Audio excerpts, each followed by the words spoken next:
What's new in Apera Vue robotic vision software?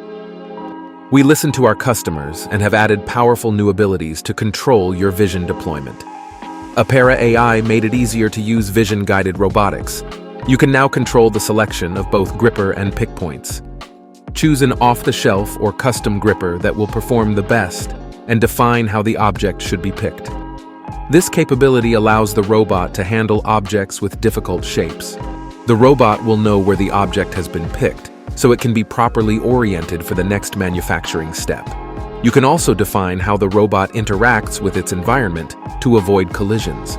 Defining the bin or working surface in the robot fence is a simple process.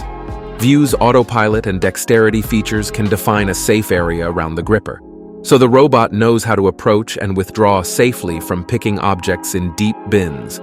It can even do two-finger gripping without interfering with nearby objects.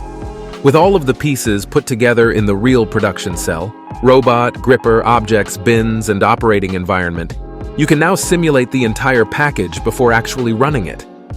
Engineers using Vue can look for optimizations or make tweaks to their automation strategy. All of this adds up to more control and simplicity for you. Vue software generates the vision program for you. Automation professionals can apply their skills to send fast, highly reliable vision-guided robots into production. Contact the vision experts at Apera AI if you would like to see these new capabilities.